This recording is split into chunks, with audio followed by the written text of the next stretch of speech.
Hi everyone! Welcome to Color Conversations with Crawford Street. I'm Tanner.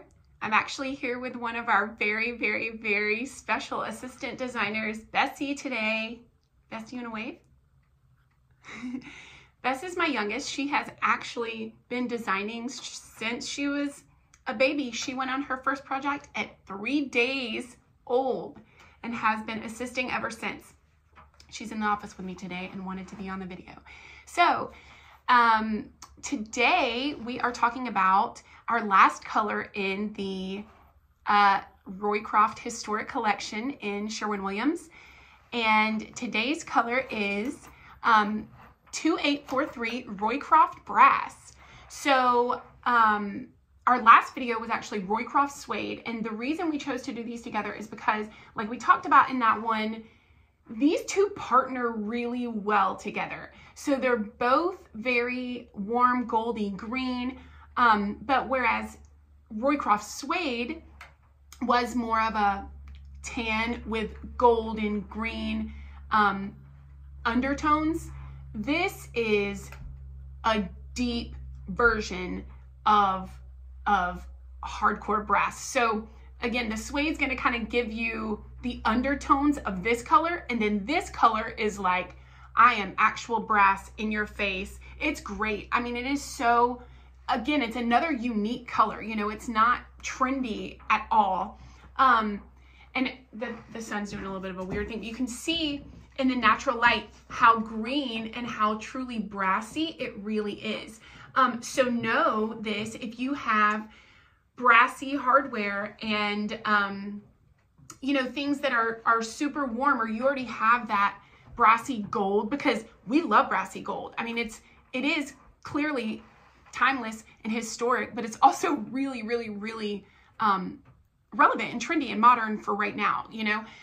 So this is going to pick up on that, but where you need to really pay attention is, you know, your proportions. So if your gold already, or your hardware that you're trying to match is in a light fixture, where would this balance best with that? Should it be lower? Should it be on one wall? Should it be, you know, just a portion of something? And then, you know, or if your brass is your hardware, then that's not as obvious, right? So you're probably not going to make this your cabinet color or your painted piece color. If your hardware is that color, they're not going to really have a chance to stand out from each other. But if you have this on your walls with hardware, that's awesome, right? And again, we always say paint doesn't have to just be limited to walls only.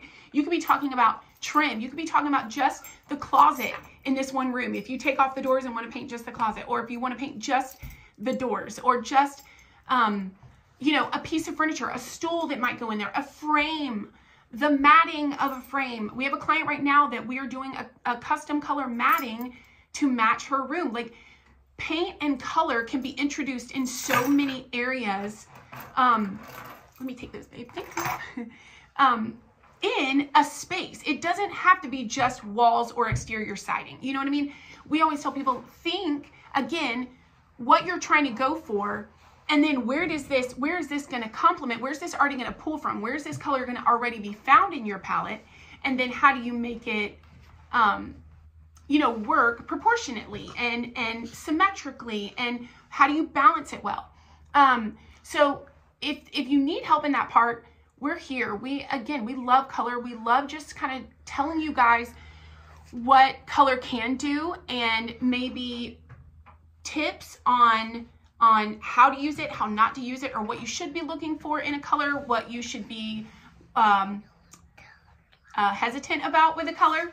So again, this one is very unique. It's very green the more light you have on it. It's very warm. It's very gold. It is literally the color of brass. Because it is so unique, know and be intentional with where you put this. You know, not only the medium that you put it on, but how much of it you use and what you surround it with, again, right? Because color is part of a palette. It's never just color itself. However, this is a great color to be in a palette. It's a great color to start with. Okay.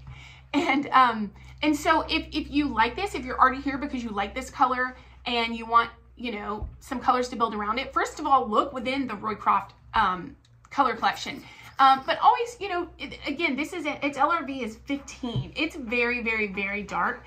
So, you know that in your trim work, this is already very, very dark. So even if you wanted a contrasting lighter trim, you don't have to go white, white. You know, you can go very creamy or natural, or even, you know, cloudy. You know, it doesn't have to be white, white, because this is such a deep, nice color, and it's already rich on its own. Oh, you guys, it'll go so great with stone work that already has kind of a golden hint to it, and brick. It's very natural, just for the same reason that Roycroft suede was, because of the golds and the greens. But this one's just more prominent. It's more bold. It is more, hey, I'm here. I'm a color. I am kind of demanding to be paid attention to. So again, that's why it's so important how much of it you use and where you use it. You know, more than just the color itself. So if you guys need help, reach out. If you've used this color and want to share it with us, let us know. And if you want to have more color conversations, then subscribe, and we'll see you next time. Bessie, you want to say bye? Okay. Bye, guys.